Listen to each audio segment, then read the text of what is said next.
Hey, tonight I'm going to be showing you how to make gluten-free malasadas.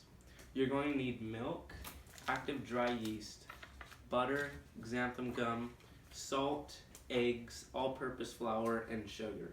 You're also going to need a few of these measuring spoons and measuring cups. Let's get to it. Now you're going to want to take your small bowl and your 1/4 of a cup measuring cup, and you're going to want to fill it up with warm water.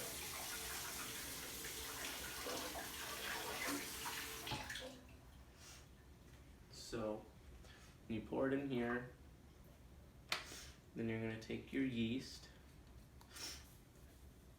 and pour the yeast inside the water.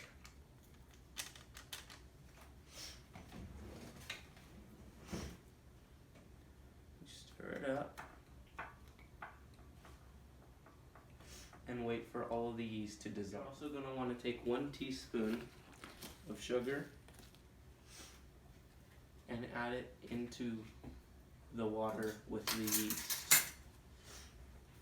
And you keep stirring that until it dissolves. Once the sugar and yeast have dissolved into the water, you're going to set it to the side and let it sit for about 5 minutes. Then you're going to want to take your large bowl right here, put the 4 eggs into it,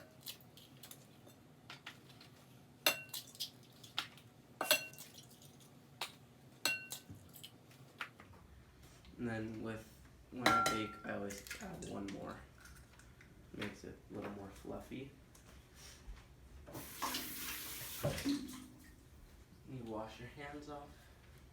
Now you're gonna put 1 cup of sugar in with your eggs, and then you're gonna want to beat the eggs and the sugar until all the sugar has dissolved into the eggs. And I'm putting in xanthan gum into the mix to make the dough more elastic once it's all shredded, blended up together. So you're going to want to put in once all this is, the egg and sugar is all dissolved, you're going to want to put your your flour into a separate container, a separate bowl.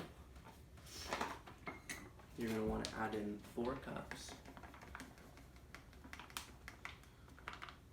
3, 4, okay. Then you add in your salt, 1 teaspoon of salt, and then you're going to add in a teaspoon of xanthan gum. Okay, now once all that's in,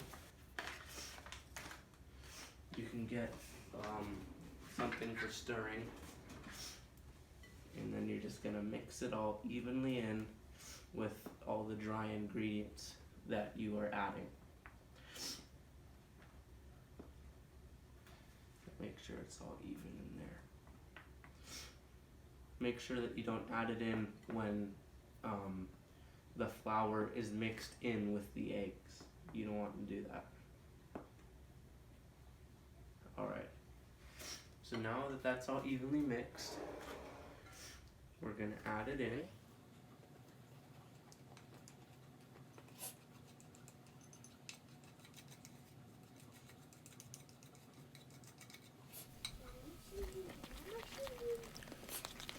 Mix your flour, salt, and xanthan gum with the eggs and sugar.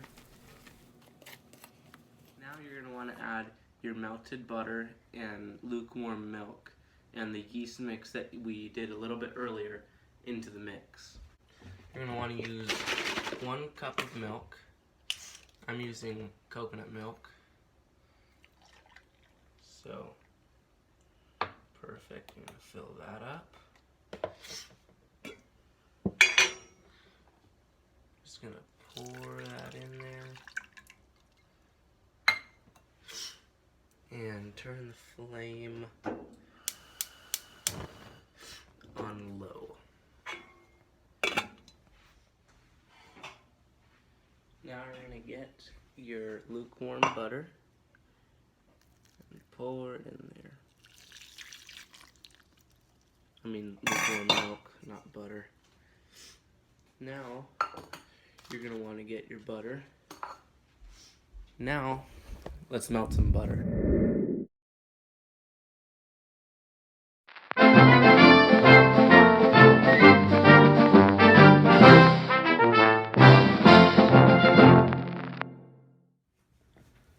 Now let's pour this butter into the bowl right there. There you go. You got the butter in there.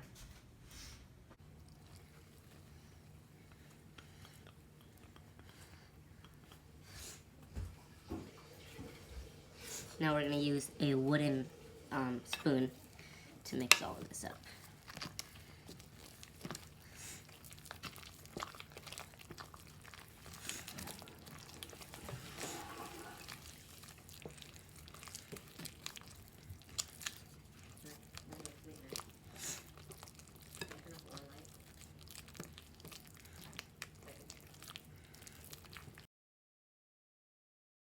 Well, 20 minutes later.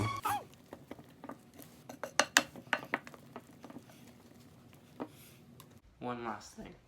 You're going to want to cover your the bowl up for almost 2 hours and just let it sit like this so the dough can rise.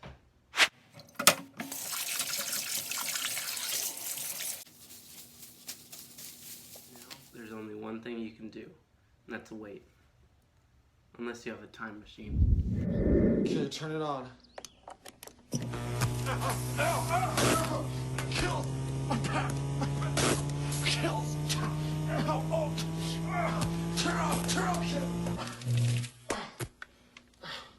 It's a piece of crap, it doesn't work. So sit down and read a good book. Alright, it's been 2 hours, so now it's time to knead the dough. Alright, let's get our hands wet a little bit. And it's time to knead the dough.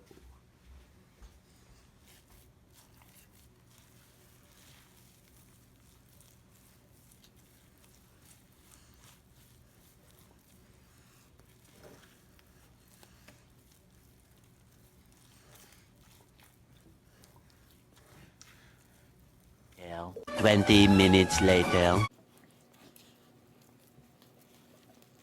Work so you guys don't have to do all that.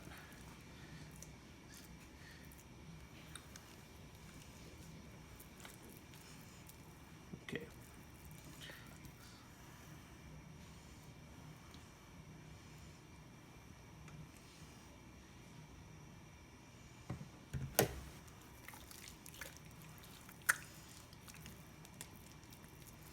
Okay, much easier with oil, but it still sticks. Alright, so now I'm gonna put this back over it, let it sit here for the next day and 4 hours. Next day. The following day. Alright, it's been 1 day and 4 hours. Well, more like 1 day and like 10 hours because I slept last night. So, the dough should be finished rising, so let's check it. Alright, hey, I'm gonna knead the dough pretty soon, so I'm just gonna say, if you have like white baking gloves or like just plastic gloves, those would probably be easy because I'm not sure if the dough is gonna be sticky or not. I'm just putting oil on my hands and we'll try that, but if you can get gloves, then those would probably be good to use.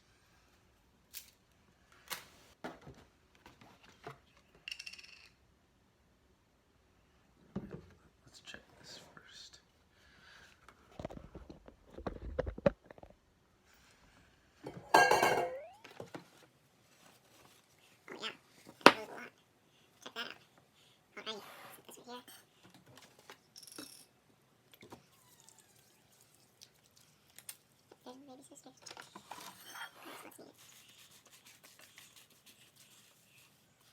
bottom like this. Just squeeze it. Just give it a thing like that. Stick that out and set it in there.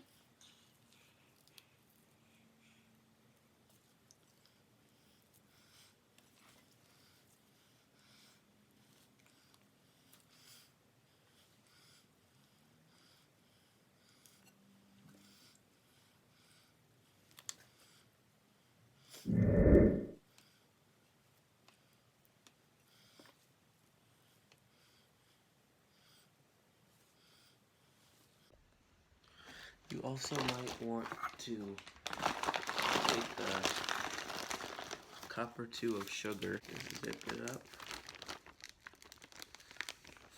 And then this is going to be used once the malasadas are done. And for your spatula, you're going to want to use something like this or like this. Preferably the metal one because it's going in hot oil and some of the plastic might leach out. So, alright, let's get to it. Alright,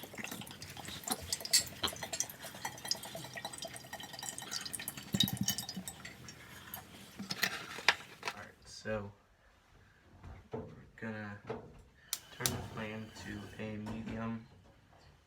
medium height and set the lid on top and wait. Alright, so the oil that I just put in there, you're gonna put about 4 or 5 cups of oil in the pan, in the pot like that. Make sure that you have a parent or adult guardian doing this with you. My dad's right over here. So, let's do it. There we go.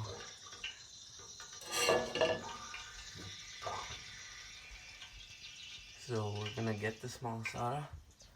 Like that. And we're gonna lift it up onto it. Set it right there like that. Lift up the lid. And just kind of flip it in there. Alright. There's one.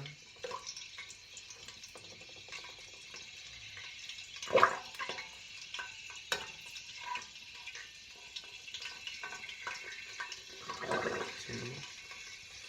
Oh, it's like a sci-fi movie.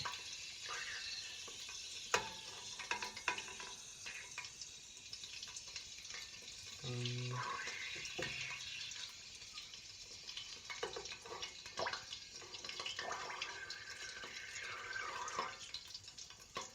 4.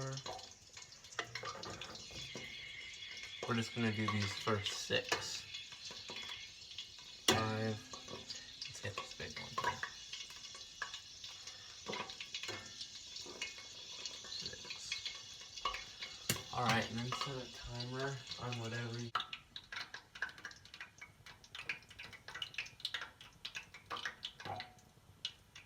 That sounds cool. Alright, let's check it.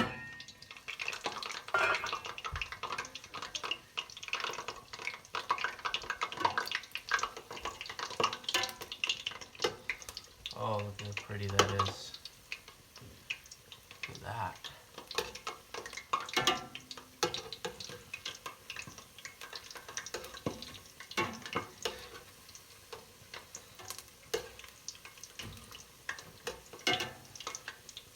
Oh, very pretty. Alright, so now I'm going to take these tongs. This is what we're going to do. We're going to lift it up.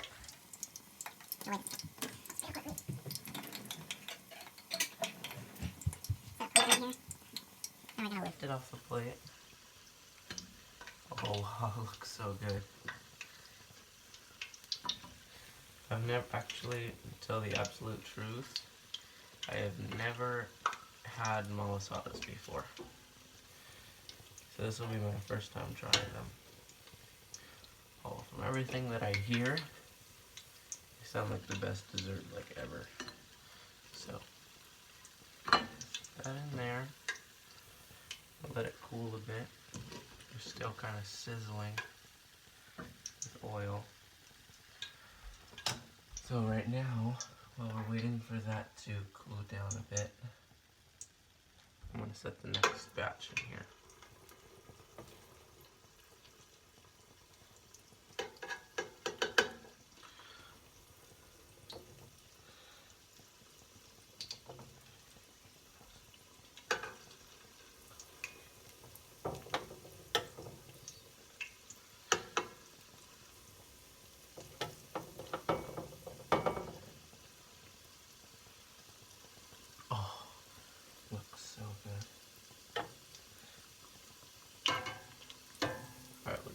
those ones.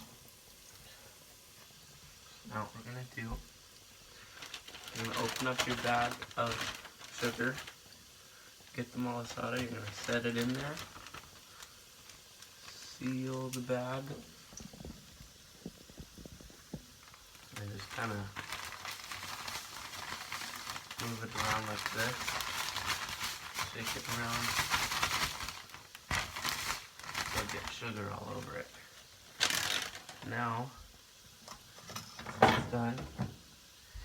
You're going to take it out and set it inside this. Next. Oh my goodness, I don't want to wait for my family to eat this.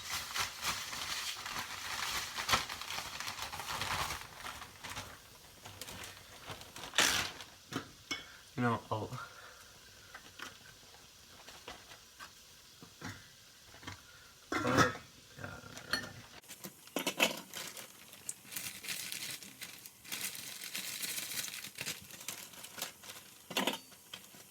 Oh my goodness. I am so happy how these turned out. 1 second, we have these ones right here.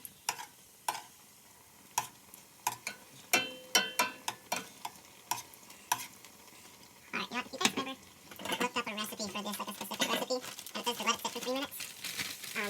Which mostly that's going to be right, but if you don't have to wait 3 minutes, like I don't think that was 3 minutes, and these ones in here are already golden brown on one side.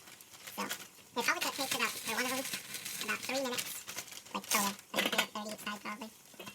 Oh boy, that's so good. I think I found my new favorite breakfast, it's like dessert, right here. This looks bomb. But you know, that's gonna be the season, so. It may be gross, for all I know. Let's check it. Alright, these ones look done. Alright, so I'm gonna move them onto the plate. Make a cut. Look at that.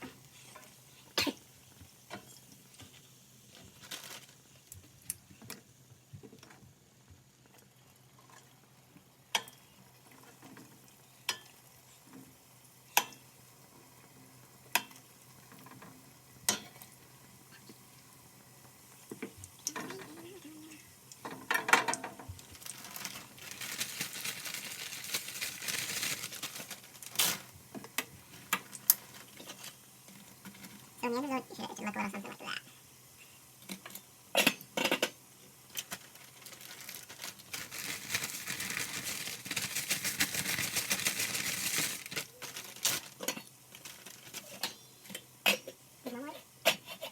And now there's only one thing you can do, and that's eat them. It's really good. Oh my goodness, that's really good. Okay. Thanks for watching. I'll show you what they look like. Alright, so when the malasadas are done, they should look something like this. And now the last step is just to enjoy them.